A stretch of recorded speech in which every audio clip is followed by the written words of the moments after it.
Breaking news! Something absolutely unbelievable is happening right before the Ravens' biggest divisional matchup of the season. Imagine this, your biggest rival in the AFC North comes to your home court, not only injured, but making such an inexplicable decision that it seems like they're begging to lose. It's the kind of play that grabs attention in the NFL, generates murmurs in the locker room, and makes analysts across the country wonder, what are the Browns thinking? Believe me, RAVENS fans, this is personal and could completely change the course of our season. But before we delve into the matter, don't forget to like this post if you're a true Ravens fan. It's always amazing to see fans of all ages supporting this team. And if you want, comment, "Go Ravens," because we're going to unravel this mystery thoroughly. Now let's get into it. With the Ravens riding high on a string of dominant performances, stacking wins, and showcasing arguably the NFL's best defense in recent weeks, the Cleveland Browns are inexplicably choosing to stay the course with rookie quarterback Dillon Gabriel. Yes, the same Dillon Gabriel who, in his last 2 starts, has been statistically one of the worst quarterbacks in the entire league. How bad? Try this. A completion rate of just 56.6%, a measly 161.5 passing yards per game,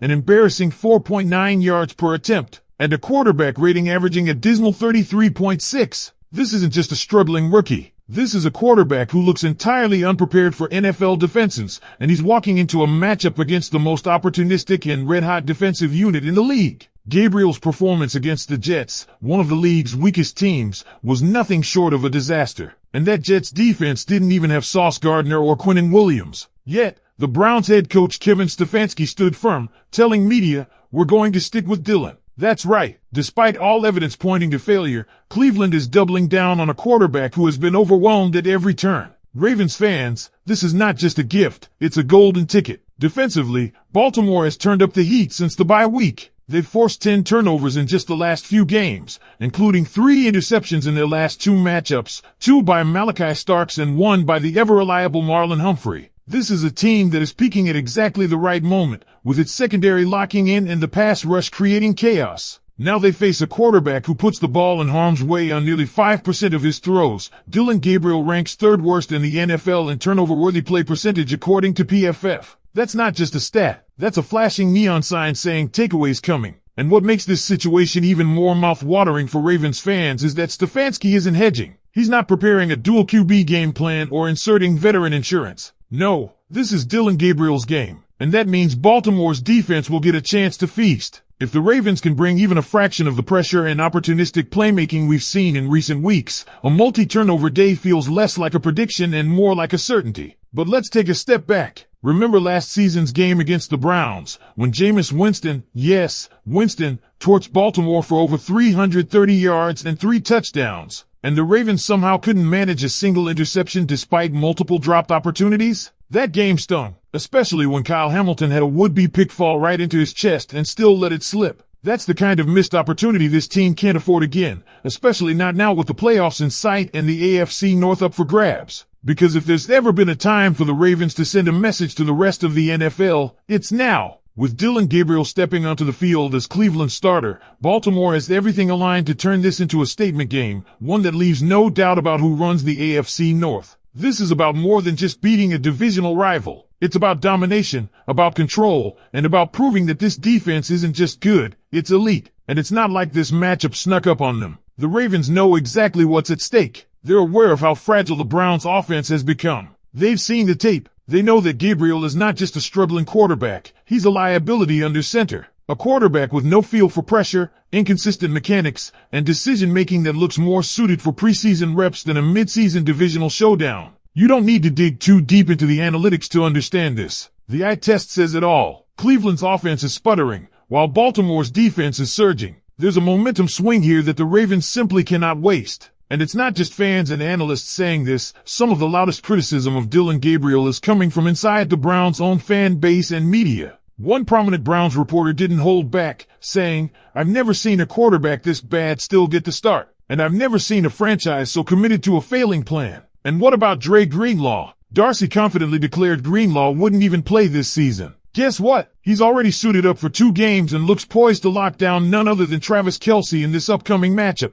That's not just redemption. That's dominance. Oh, and let's not forget Bo Nix. Darcy doubted he'd match last year's 29 touchdowns. Well, we're only partway through the season and Nix already has 21. And he's doing it with clutch, game-winning plays that have carried the Broncos through tight matchups. The very kind of games Denver used to lose. Not anymore. But here's what's most telling. Michael Darcy is nervous. The same guy who's usually brimming with Chiefs bravado is suddenly subdued. That alone speaks volumes. He knows what we all know. The Broncos are built differently this year. This team is physical, it's disciplined, and it's loaded with talent that's finally clicking under Sean Payton. While Payton may say there are bigger games ahead, make no mistake, this one feels like the Super Bowl for Broncos country. And don't underestimate the psychological edge. Patrick Mahomes was hit 15 times and sacked 3 times by the Bills, a defense that is statistically inferior to the Broncos. Now he's staring down a Broncos front that's more vicious, more consistent, and more complete. Mahomes will need to unload the ball fast,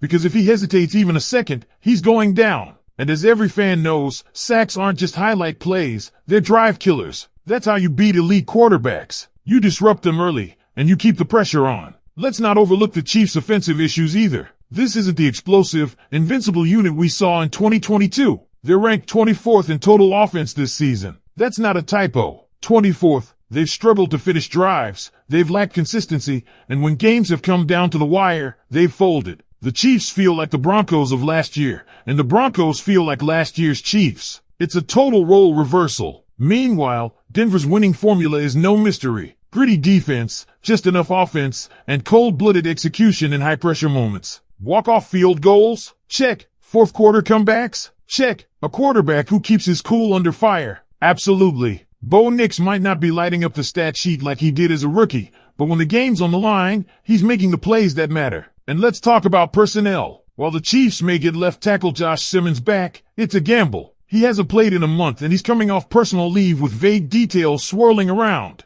Against a Broncos front featuring Nick Benito and a relentless defensive line, Simmons could easily be a liability more than an asset. One misstep and Mahomes is picking turf out of his helmet. On the other hand, Broncos cornerback Pat Certain, though questionable, is showing Wolverine-level recovery from a pectoral strain. He's already back doing push-ups and teasing a return. That's elite mentality. If he suits up, Rashee Rice might be in for a long, quiet day. And even if Certain doesn't play, Denver's defensive depth has already proven they can bottle up Mahomes. And let's be real, Vance Joseph has figured out how to frustrate Mahomes. In their last 4 matchups, the Chiefs haven't scored more than 19 points against his defense, and they even got shut out once. That's not luck, that's preparation and scheming. Darcy said it best, it's not some secret formula. It's elite pass rush combined with disciplined coverage. That's what wins games in November and December. Because here's the thing, if the Broncos win this game, it doesn't just mean they're ahead in the AFC West standings. It means they've officially dismantled the Chiefs' mystique. For the past 7 seasons,